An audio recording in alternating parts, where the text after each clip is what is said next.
You're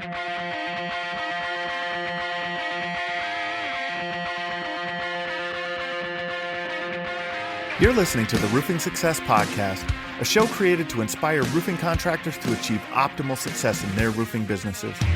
I'm the host, Jim Moline, the co-author of the book, Internet Marketing for Roofing Contractors, How to Triple Your Sales and Turn Your Roofing Website into an Online Lead Generation Machine. I'm also the co-founder of Roofer Marketers, the digital marketing agency for the roofing industry. On each episode, I'll be sitting down with industry leaders to talk about their processes, the lessons they've learned, and how to find success in roofing.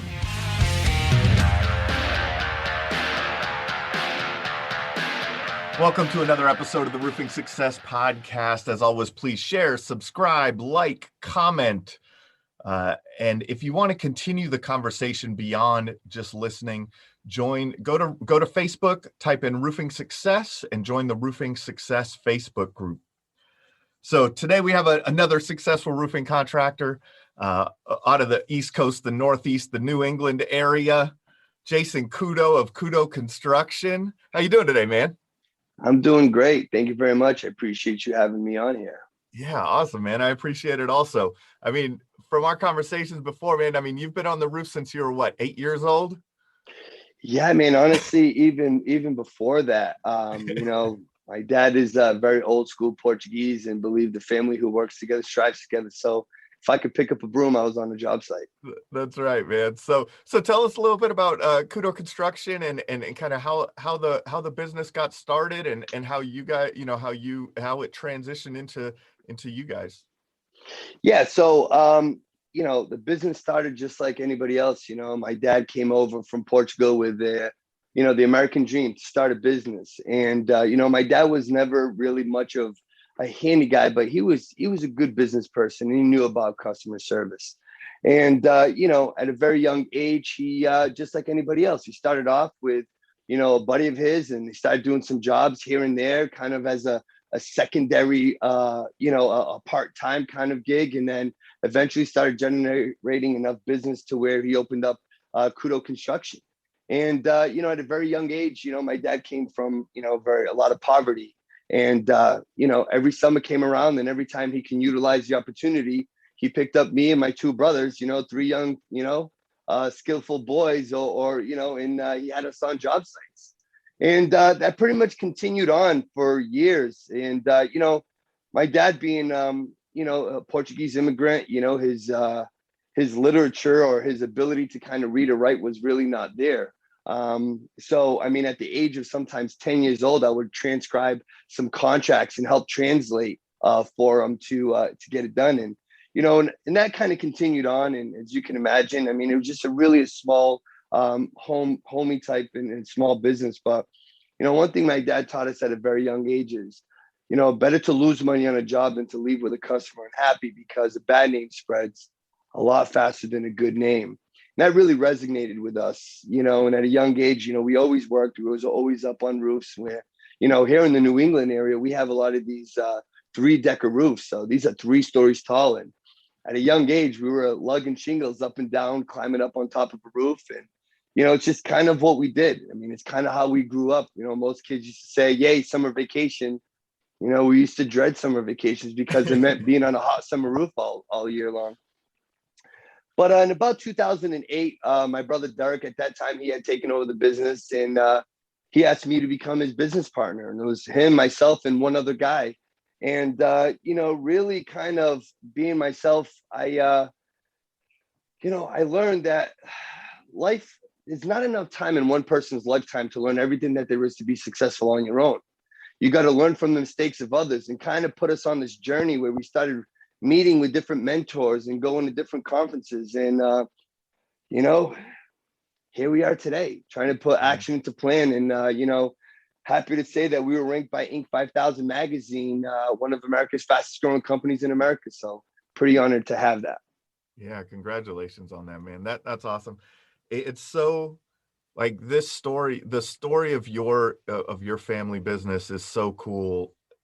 From your father immigrating to the country and just, I mean, putting food on the table, right?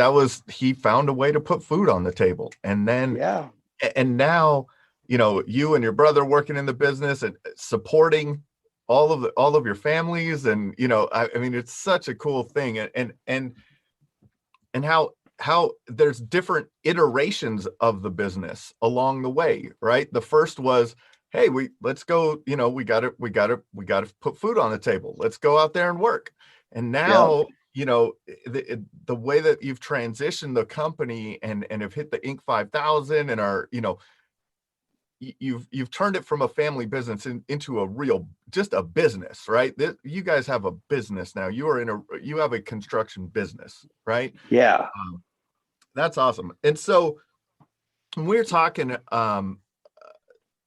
early, a couple of days ago, it was like you said it wasn't until like 2016 that you guys hired your first sales rep. Is that right? Yeah. So, it's funny, with that being said, in the history where we came from, truth is my dad's been a unbelievable mentor. And, I'd actually like to share a story with you that has really resonated with what it is today, but I'll kind of get into that. But, when with the complications and the lack of being able to read and write and really being literate, he was a good people person. He was good communicating with people and really had a good sales skill, which comes from, when he used to sell fruit and vegetables, as a kid, and I mean, it's where he came in.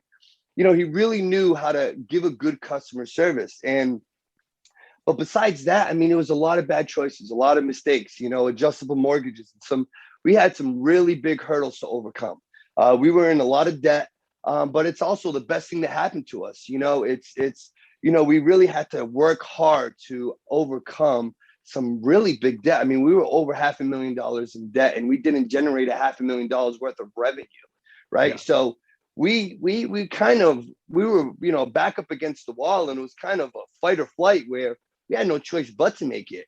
And the great success story is the resiliency that we built coming out of that debt, because we had no choice, because we had to put food on the table. Started on this thing where we started learning from mentors to how can we do good and be great. And, one of those things is, truthfully, I'm kind of embarrassed to say where, I used to think I was too good for the roofing industry. I thought it was kind of a very dirty job and wanted to do commercial construction and developing homes, which we did. And we were successful at it. But, from meeting with actually one of my mentors, which is George Headley, we kind of came up with a business plan about having this kind of self-run roofing business kind of as a part of the umbrella. And so he said, okay, so with that, in 2016, we hired our first sales rep.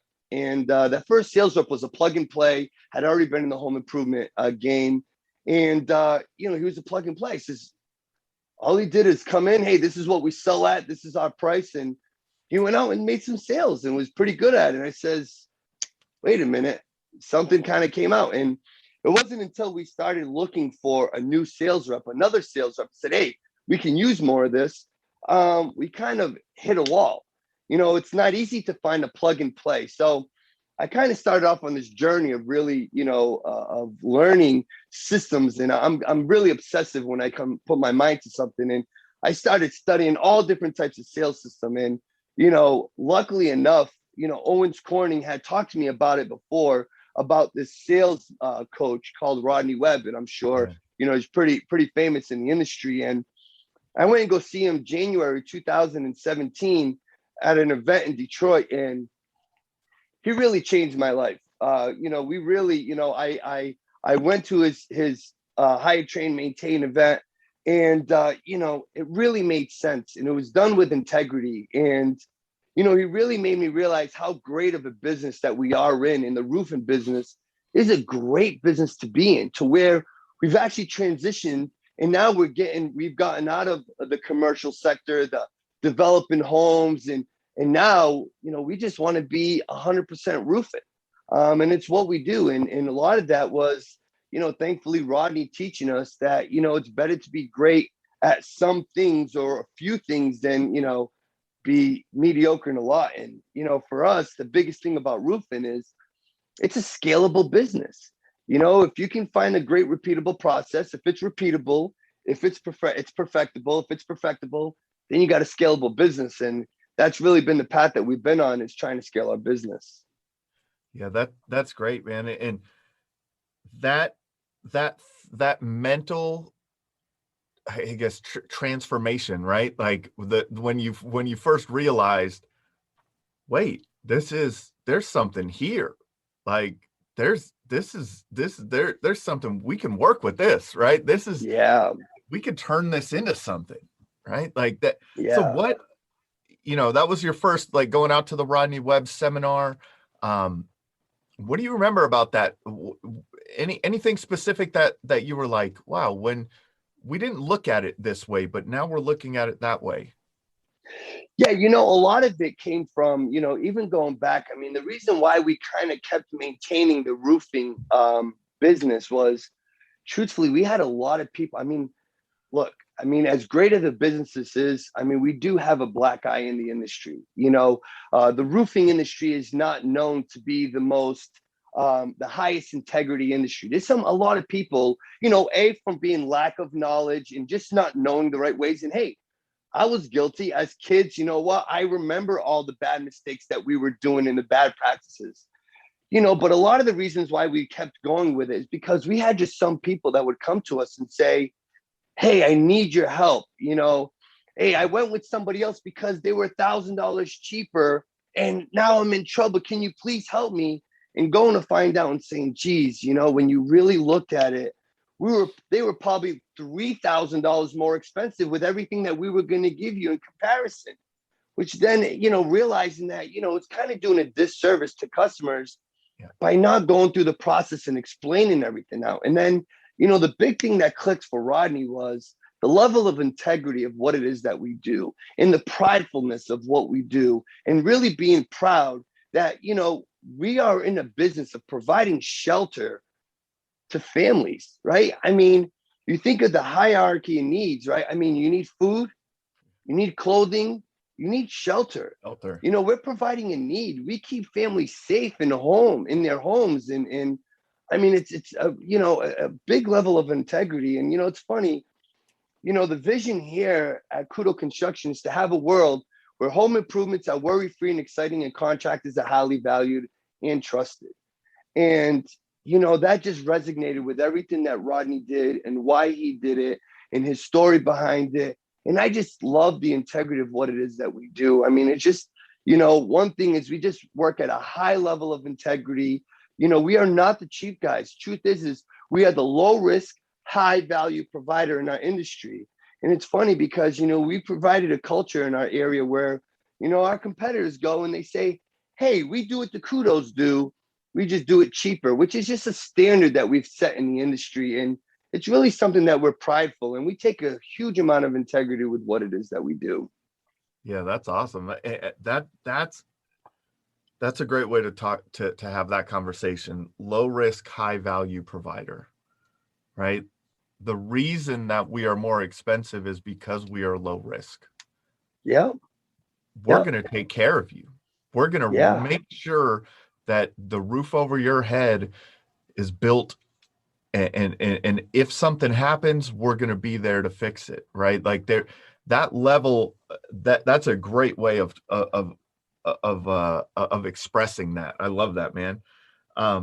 You also said that, you guys were doing a lot of things, right? And so you came to the realization that you could be great at a few things. I think that's a major problem for a lot of contractors, especially getting started, especially when they're in those early stages of just putting food on the table. Yeah.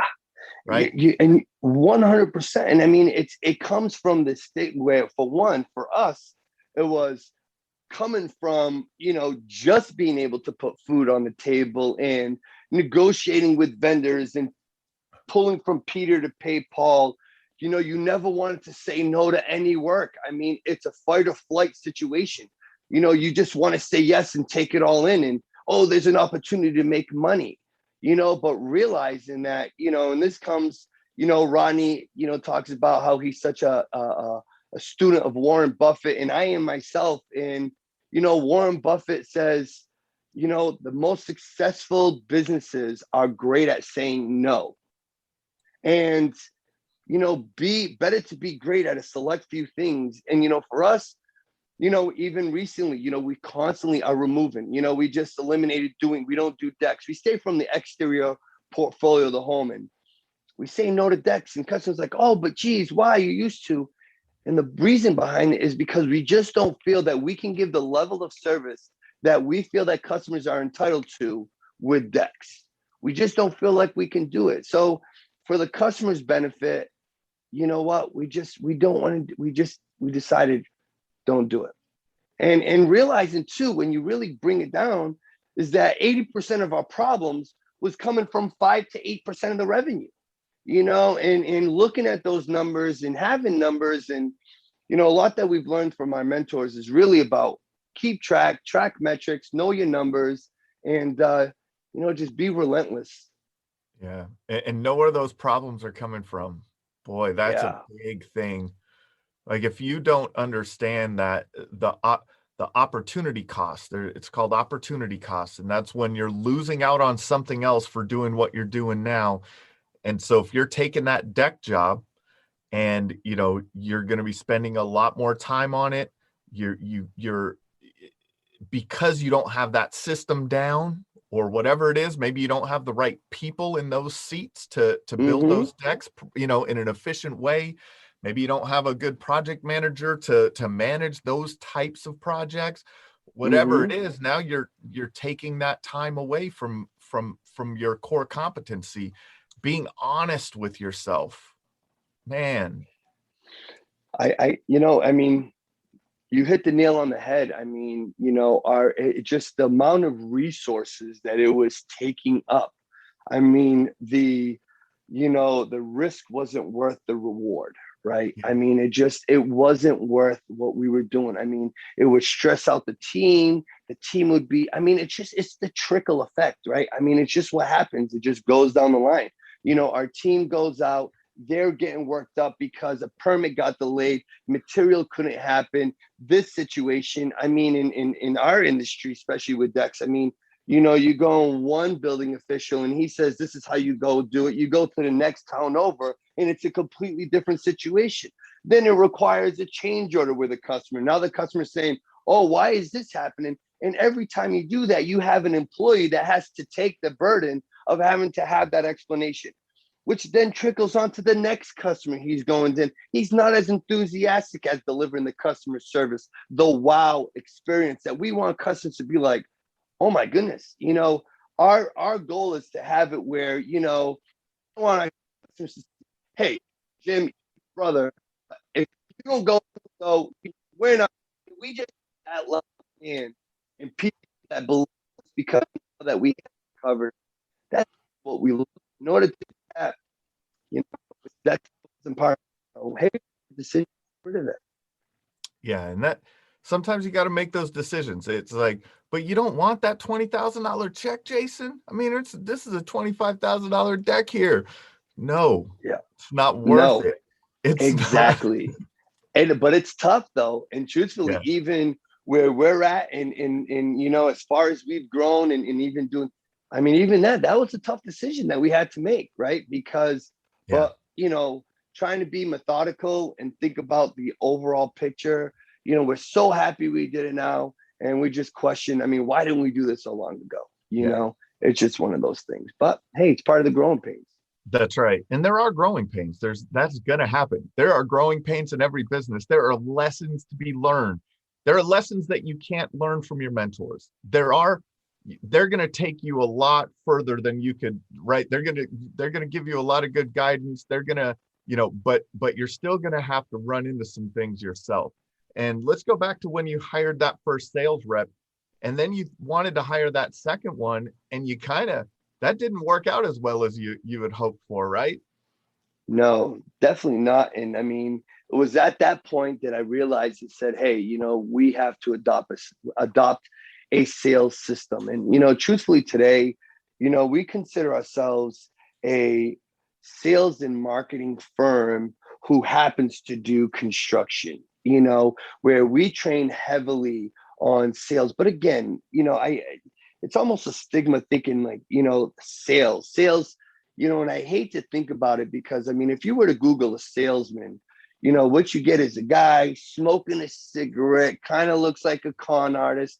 I mean, for us, sales is about transfer of belief, right? I mean, our number one goal is to get our salesmen to believe in what we do, believe in our product, have pride and integrity, and, a lot of companies, they look on, oh, how can we make the prices cheaper? Where we try and say, hey, how can we bring more value and add more value and raise our prices, but including with value. We want more value to the customer.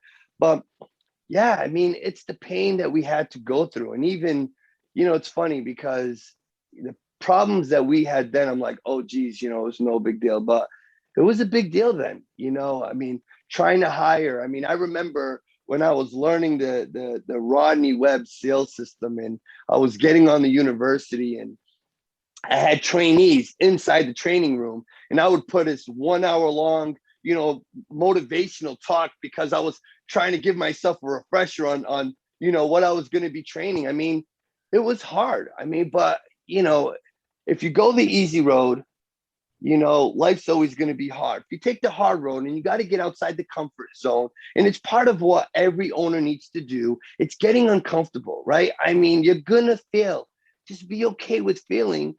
Will Smith says, if you're going to fail forward, right? Fail upwards. That's part of it. So, I mean, there's always going to be pains. The pains we have today were the pains that I wanted, 10 years ago and wanted to be. So because I'm going through it, I try and change my mindset and say, hey, this is where you want it to be.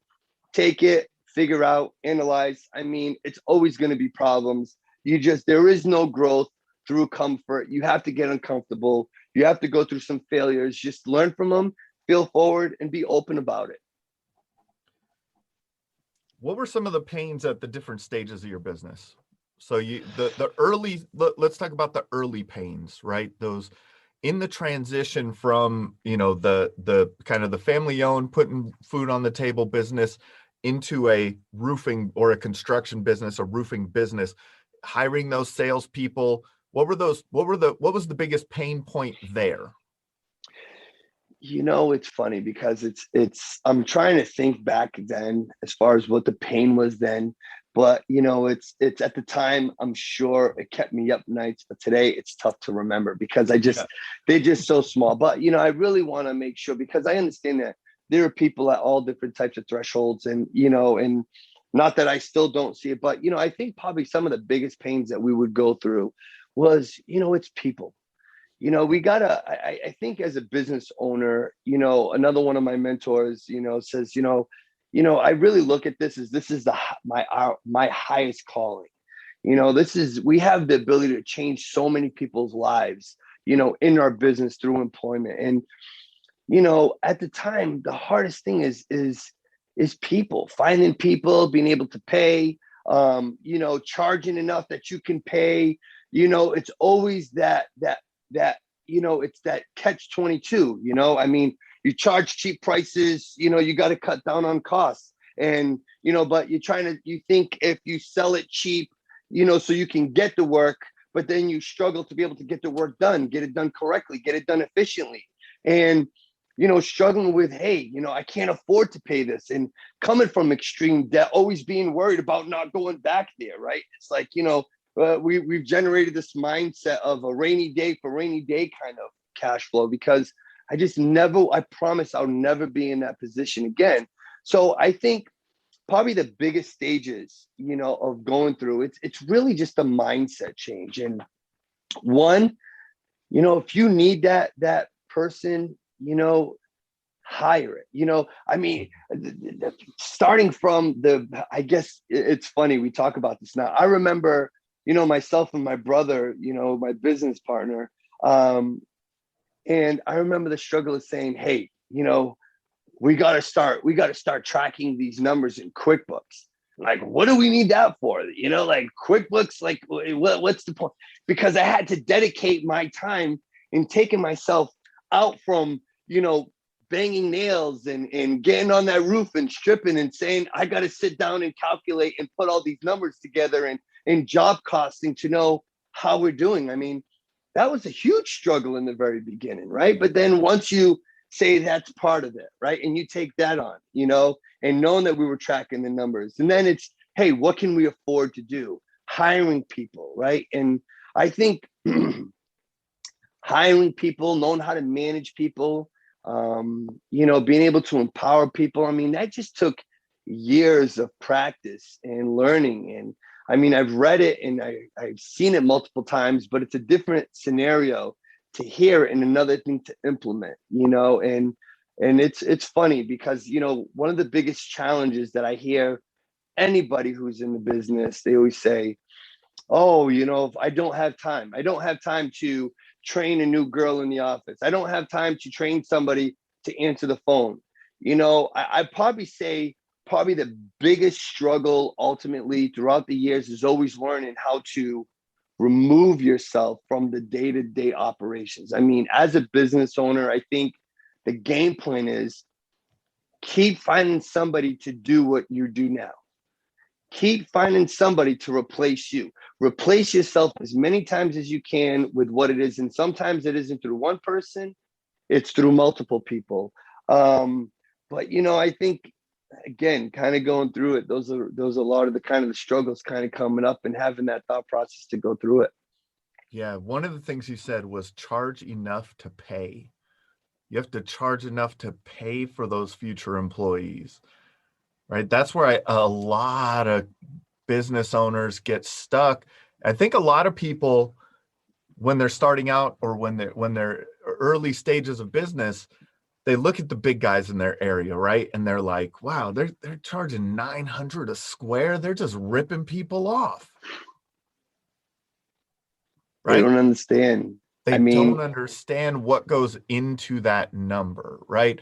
The net profit for that company is not, it's you're still in that 10, 8, 10, 12% range, right? Yeah. When we're talking about net at that price per square. But what they're able to do is hire people, hire the right people, pay for their marketing, do all of those things that turn their company into that allows them to generate millions of dollars, if not tens of millions of dollars per year in their business. What is that? What should people look for in charging enough to pay? What in their margins? Standard margins? You guys are more in a retail market versus a storm restoration market, so you're yes. You guys are, what does a contractor need to do to make sure that they build in enough to hire that next person to remove themselves from what they're doing now? Yeah. So, you know what? I mean, I'm it's funny you say that because it's so true. What I see so many contractors do, and even growing contractors that sometimes put some serious volume, people get on the stigma of selling price, and they're constantly playing this catch-up game. You need to know what your true labor cost is. I mean, all in, right? I mean, there's so many other line items that you need to be putting into your cost that a lot of guys don't really look into. I mean, the insurances, the vehicle breakdowns. I mean, this is a part of operating a business. The having to replace a tool, or the having to replace the guys that, when you fire a guy, how long it takes you to get a guy up and running. I mean, there's so many of these costs that, it's funny because that is probably one of the biggest things that, new companies need to look at, is they need to say, they look at, what is my material cost? What is my, per hour cost? And, hey, this is how much I can do it for. And this is why they're in this hamster wheel, and they're running as fast as they can, but they're never really moving anywhere. They're stuck in this circle where they're just running as fast as they can, but never really going anywhere. And that's why they need to know what a margin is. They need to track their margin. They need to track their all-in overhead costs. And that needs to be a part of it. It can't be, well, you know what, I guess I can do it on this. A lot of people don't take their overhead costs. That's a part of that doesn't go away. That's one of the most important costs that you need to take into consideration. And you know what? That is probably why Rodney was the biggest game changer for us, was he taught us how to sell value and to charge enough money to where we could, be able to sustain this growth, invest in our people, make happier customers, make happier employees being happy, take better care of your customers. I mean, it's just but you gotta charge a value, you gotta charge a margin. I mean, it's 100%. I mean, you gotta charge. It's not overcharging. Here's what happens when you charge enough. The customer calls us because they got a problem. I mean, if I got to tear off a section of the roof to make it right, I do it. It's just what it is. Now, look, that's not something we want and we avoid, but we can do that. The thing is we stand behind our customers at all costs, and we're going to do what's right. Without a margin, you can't do that. It just doesn't happen. Like you get yourself caught in a vicious cycle, and it's why the Small Business Administration, they conducted a study, and 98% of contractors fail within the first 2 years. And it's because of a margin. They don't charge a margin. They don't take the overhead costs and the accounting. They're not truly job costing their jobs. Now, hey, when you are smaller, there is less overhead. There is a less cost coming into the market. There is a less cost. So yes, I mean, there is a less cost. But there's also a lot of other great things that come with it. There's always somebody here to answer the phone. We're always going to be here. We have a brick and mortar building where you can come and you can come see. We have the resources. We just have everything. I mean, and then in turn, we're able to help the community and we give back. I mean, there's just so much great stuff that comes along with it. But it comes with charging the price that you need to charge to make sure that you can continue. You can change people's lives and you can continue giving customers a great service. Without that, it doesn't happen. Yeah, and you have to take into those considerations, right? You'd said, when you're small, there's less, right? There's less overhead. You may not have a building. You may not have a lot of trucks on the road that need maintenance. You may not have a lot of the things, but you have to plan for the future. Right. And if you don't have that built into your cost now, into your price now, you'll never be able to afford that. Or when the time comes, when that truck breaks down and needs maintenance and you have to dig in your pocket, you're going, wow, or if you have to go tear off that section of a roof and make things right with a customer, boy, you're gonna be real surprised when when that happens, and now you will learn that lesson of why you need to charge enough, right? People, right? People are it.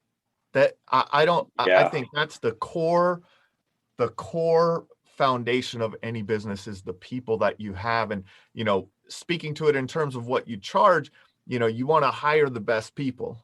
Right. You want to hire the right people. You want to hire, the people the person to be there to answer the phone all the time, to give that great customer service. You want to be able to do that. What are some essential hires that you made along the way that you're like, these were not just specifically people, but certain positions that you're like, yeah, these are the positions that changed things for us along the way? Yeah, I'm going to tell you, I mean, where it comes into the margin is, for one, when we hired sales guys, right? When we started hiring the sales guys and we learned how to teach them how to sell and charge a margin, right? That was hands down a big change, but I'm going to say a lot of the key management roles in our business, right? The, appointment center manager, the production managers, the inside project coordinator managers, the marketing coordinator, the CFO, these high level of managers that we have that really make sure that they get down and very granular, again, to making sure that we're calling the customer and making sure that their experience is a worry-free and exciting experience. I mean, let's be honest. I mean, customers are scared. They're nervous. They've heard all the horror stories. You know, how many times guys have taken money and run, right? We making sure that we have the right people in place to train the guys to make sure that, you know, they don't have a $10,000 investment on the roof and then it's leaking. And hey, nobody's perfect. But you can avoid a lot of those situations by having the training and teaching your employees to have a great customer service, to, you know, follow up with customers, to put customers at ease, to let them know, hey, I understand you're concerned about this, but look, we got this covered. That all comes from a high level management working and really training and working through and communicating and handling the situations, you know, hands down. But, you know, Richard Branson said, you know, the most valuable asset in any company is the people. And I truly believe that.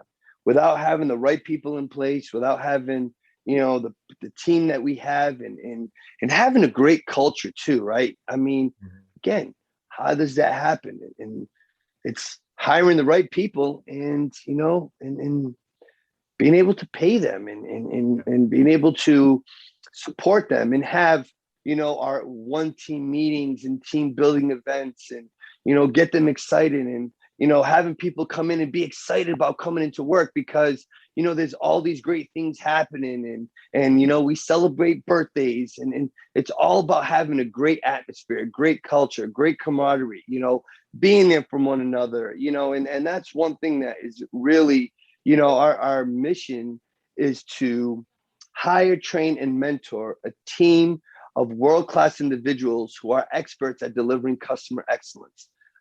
Mentor, train, right? I mean, it's what it is, you know, and you know, our sales process. I mean, you got veteran sales guys got to take new guys underneath their wing and split their money with them, right? Give them parts of their commission where they're just running. I mean, that's the culture we got to have. We got to be here to support one another. And, you know, again, comes down from having the right people, the right managers, and really being able to make that culture distinctive and make sure it continues down, you know, and it goes through the ranks. So how did you find those people? You know, we love referrals. You know, it's referrals, it's being out there, you know, having a great hiring program. I mean, you know, we have an 8-step hiring program before we make the decision. I mean, it's literally, it's an extensive process. And, you know, also knowing that, you know, it isn't just about, hey, are you the right fit for us? It's, are we the right fit for you, right? I mean, again, Warren Buffett says in order for any negotiation to work, it's got to be a win, win, win all the way around. At any time there's a loss in there, whether it's the company that's losing, whether it's, you know, me as the owner, I'm losing, or the employee that's losing, eventually it's going to work its way. Just kind of, if you were to have, you know, a tire with a whole bunch of spokes and, you know, you start missing spokes, it's okay if you're kind of going slow, but when you really start to move and get going, you know, if that's on a car, you know, it'll rattle itself loose or cause engine problems or other issues. I mean, you got to have a well-balanced system going all the way around to keep everything fluid in motion and happening. So what do you look for in the managerial type of roles? You know, one thing is we hire for attitude and we train for skills. You know, attitude is everything. I mean, we look in the manager's position, we look for, you know, one is our values as a company, respectful, integrity, you know, somebody who can, is productive, is likes to, but, you know, it also depends too, you know, I mean, we're now getting more into some of the, you know, disc testing and really analyzing different personality types because some people work better with others. Just like, you know, some sales reps are just going to connect better with some customers than others. Doesn't mean that one isn't great or the other. It's just, it's just how some people they mesh well with others. So, a big thing is kind of looking at the environment, what it is, what we need, what that position needs to be. We love, sometimes it might be somebody that we love military background with a discipline, with having good structure. Sometimes it's somebody who, can have empathy, whether it be in customer care and know how to, sometimes, have a communication, a conversation with somebody. But, really it depends on the position. But before we hire for that position, we try and put a list of attributes that we're looking for, whether it be great communication skills, whether it be, discipline, and sometimes, you see these things through habitual morning routines and these kind of key different things that we find that say, hey, this is somebody that's got good structure and can really lead, and can really be an example. Kind of what it is. Yeah, for sure. You got to find those right people. And I'm sure you've learned some lessons along the way in some of the hires you've made. Mm-hmm. Right? Oh yeah. Bad hires yeah. is those can be real big pitfalls. And a lot of the times as business owners, we tend to hold on because, we need that to help generate the revenue. And, realizing that, a bad attitude could be cancerous, causes bad attitude, and it's all the way across the board. We say everybody's got problems. My door is always open. You want to talk about it, but come in with a positive attitude. Yeah. Because, we got to keep it positive. Another mindset change that you got that you had made was that you changed your mindset from being a construction company to a sales and marketing company that does construction or does roofing. Mm-hmm. In that, what do you guys, what is the most effective form of marketing that you guys do nowadays, you think? Oh, geez. I consider myself a very good marketer. And, I'm going to tell you one of the most effective marketing that we do is our marketing reports. Okay. And the reason why I say that, because it isn't one thing that does, it's not one source, right? They all kind of help one another. Now, if you're starting off and you're just kind of getting going, there's definitely some that work a little bit easier than others. But, as a marketing source, what really is a big game changer for us is we track per marketing source. We track, can you hear me okay? Yep. Yeah. Okay, good. All right. So per marketing source, we track, how many leads generated. What is the overall percentage of leads that was generated by that marketing source? How many of those leads converted into an appointment? What the overall percentage of converted appointments it is? What's my conversion percentage? How many of those that we demoed and how many of those did we close? And through all that, we have an expense, which gives me my cost per lead, my cost per converted appointment, my cost per demo, and my cost per sale. Now we're at a point where we have R&D budget where, we put a research and development budget in marketing that we go and say, hey, to try different things, because if you're in this industry, that, you're getting at least a phone call a day from somebody who's got the next best marketing situation that's going to drive you so many leads and great quality leads and going to make you a ton of money, right? See, we put them on a scale, and when we put them in our market, we have our metrics. These are the metrics that you need to meet. If you don't meet them, then you're gone. Now, you also have to take into consideration that there are some marketing platforms that are big on the branding and might not necessarily have a big call to action. That also needs to be taken into play, because it does play a big role in having branding in the market, but still knowing that, hey, you should always look for these metrics.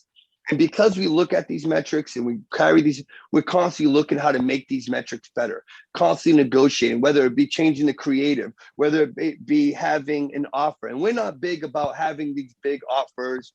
We don't do, well, if you buy it today price, we have, this is our price. This is what it is. No haggle, no negotiations. We got finance options that can help you, or we can change our products and go with a different type of product, and we can work that through that way. So we're not big on hey, we're taking all sorts of money off and wow, buy it today. And not that, hey, I know some people, that's how they go to the market.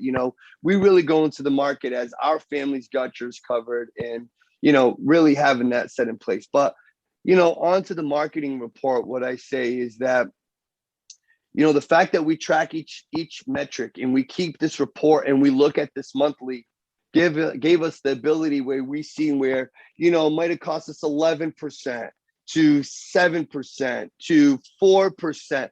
And that's, really working at those metrics, because what gets looked at gets monitored, what gets monitored gets approved on.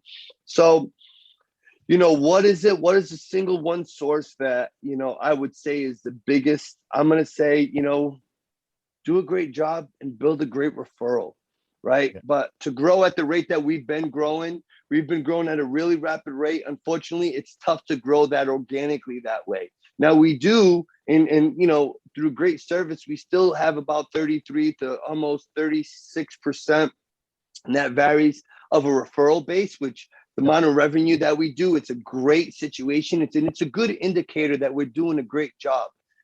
So, we do have that, but again, being very sticky in a brand, keep it consistent on what it is that you look like. Have the trucks look the same. I mean, those are billboards that drive around. If you don't have a really nice stick, and the problem is, oh, well, I don't want to spend that kind of money on wrapping trucks, or, you're losing out on a great opportunity, a memorable piece when somebody sees it. But also, I've done different, and there's a lot of different studies out there, don't just wrap a truck because it looks cool, let it pass the test. If somebody drove by you and you're going the opposite way in the highway, can you see in a matter of seconds, oh, I know what they do, right? Making sure that, the brand says what you do, it's quick. They don't have to kind of figure out, what is it that they do, right?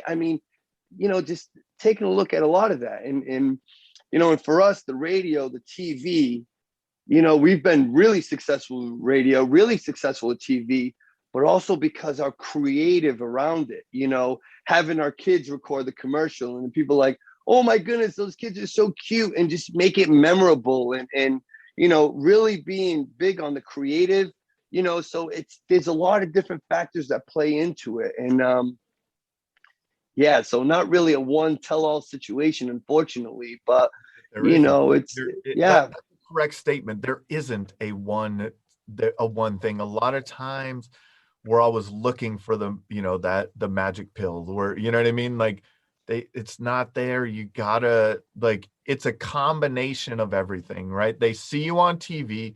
Now they see the truck on the road. Now they see, hear you on the radio. Now they see you on, on their Facebook feed. And then they pick up the phone and call, right? Yeah.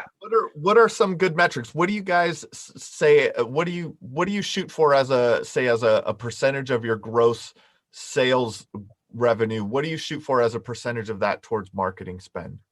As little as possible. No, but honestly, we think we do very well with the amount of growth that we've had in where out of our gross revenue, we're at 4.5%, which is really great for us. But you have to understand, and you got to charge a margin, first of all, to support it, right? But hey, when you're first kind of getting started off, I've seen guys in the 10 to 12%, getting into new markets. And, big thing is too, a big factor, because, I speak to a lot of people across the country. Different markets are very differently. Here in the Boston, the Boston market, Boston, Providence, Cape Cod area, which is where we service, it's a highly competitive market. It's like 2,000 contractors within an hour's drive. Roofing contractors, right? And based off of the analytics, these are based off of licensed roofing contractors. So there's a lot of guys out there competing for the same space. So, really wanted to make sure that, and if you're a big fish in a small pond, or whether you're a small fish in a big pond, you got to kind of really look at your metrics. And I would say is be careful of marketing companies, because everybody, promises you this. And what has helped us is, again, that marketing report that they say, oh, well, look how many impressions. Well, how many times did you make the phone ring? They try and come with some complex terms that guys and roofers don't understand, because we know shingles and asphalt and TPO and EPDM. And, that's our language, when you're talking about, impressions and cost per sale and cost per lead and all these kind of things, they're like, so, have somebody that you can rely on. I mean, groups and peer networking groups and guys that, outside your market, I definitely advise you, find some good mentors that you can kind of look to and learn, and just be knowledgeable, because, I can't tell you how many marketing, I mean, I've redesigned my website so many times in different campaigns with different companies and different PPC campaigns and different try this. And that's why we've created an R&D development, because sometimes, but hey, if we exhaust that R&D development, research and development budget within a year, then hey, we ain't trying anything new out. We're going to stick to what we're good at and work it from there. And,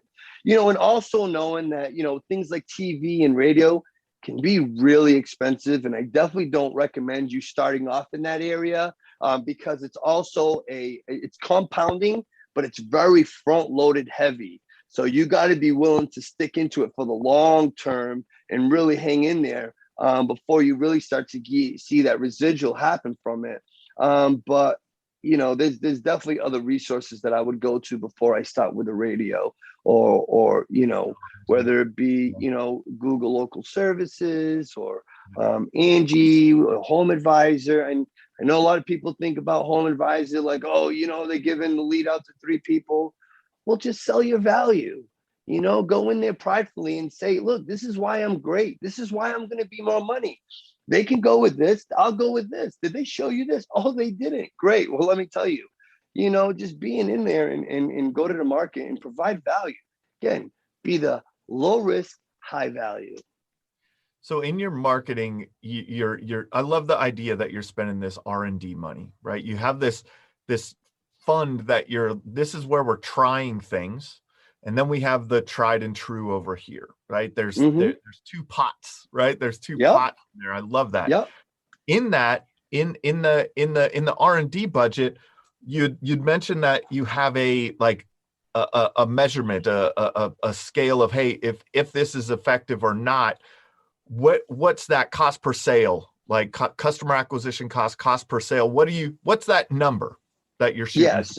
Yeah. So I will tell you, so I don't, so the cost per sale, truthfully, I don't really share with my marketing companies. And that's because, you know what? I feel that is my responsibility. Right.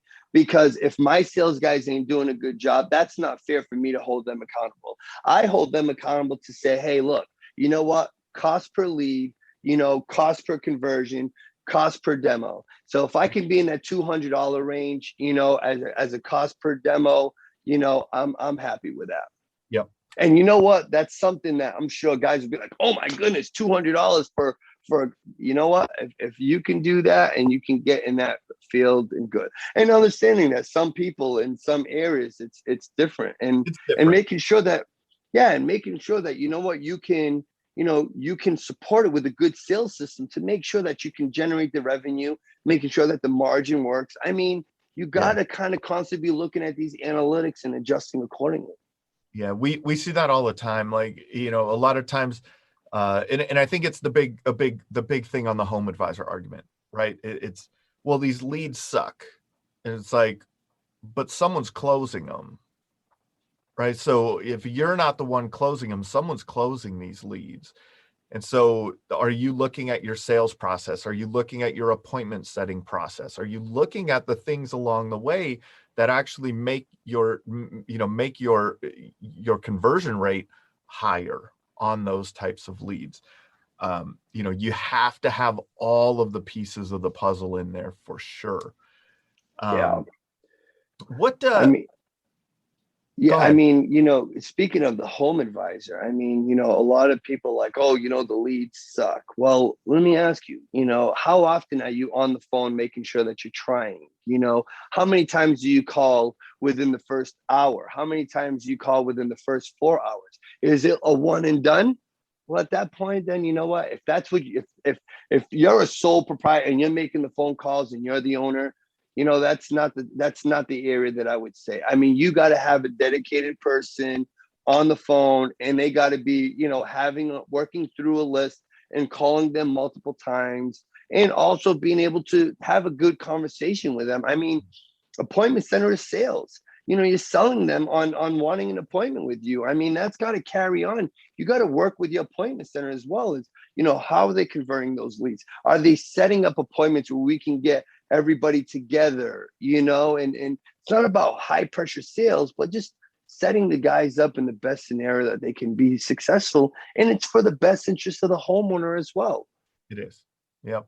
And the other kind of point that you kind of walked over was there's, like you were saying, like with TV and radio and stuff like that, a lot of that's front loaded. A lot of the time you don't get the benefit from that for a long time. Every type of marketing that you do is going to have a different, there's short term, midterm, long term kind of stuff that you have to consider in everything. Those Google local service ads you mentioned, hey, that's short term. You get set up in there, get set up in that, in that system, you pay for the lead, you close some deals, and you're in there. It's an immediate thing. It's a short-term thing, for a lot of, maybe not, for your company, but, short term is get out there, boots and knuckles, man. You know what I mean? Boots and knuckles.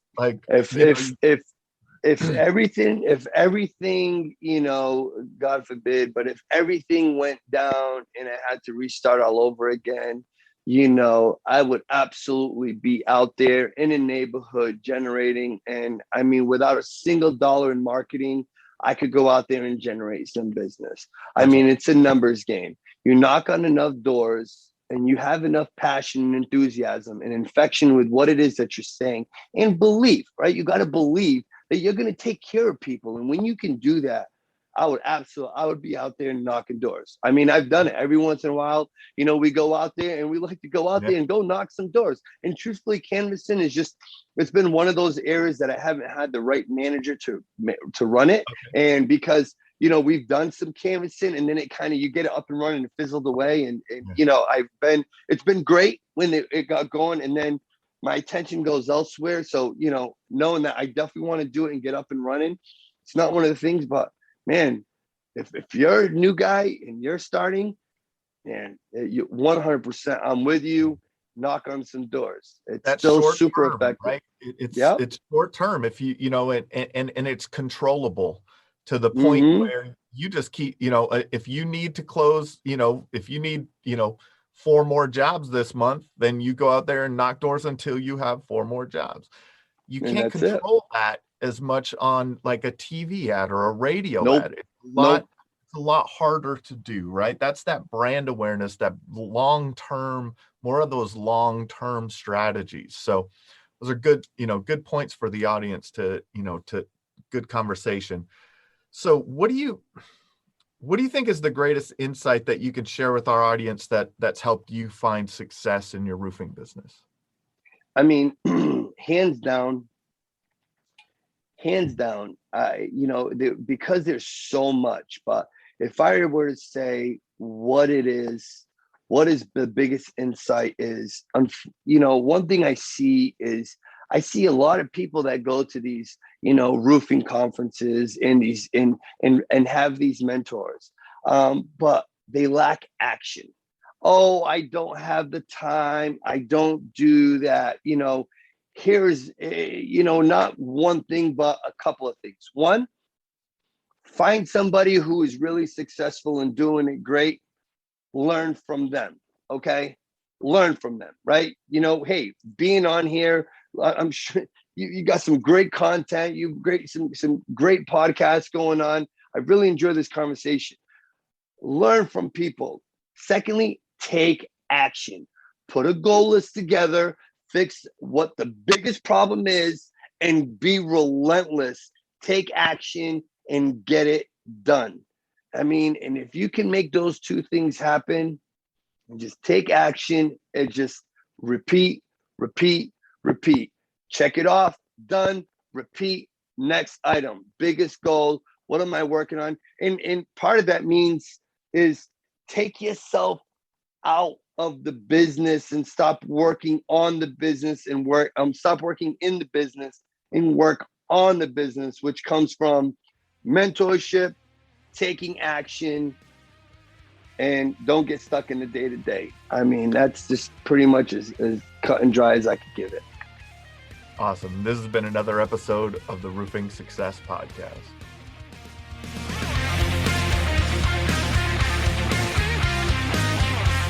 If you would like to generate more sales through your digital marketing efforts, please visit roofermarketers.com and get a copy of the book, Internet Marketing for Roofing Contractors, How to Triple Your Sales and Turn Your Roofing Website into an Online Lead Generation Machine. Also, check the training section of the website for guides on everything from running effective pay-per-click ads to how to properly set up your Google My Business listing. This has been another episode of the Roofing Success Podcast. Thanks for listening.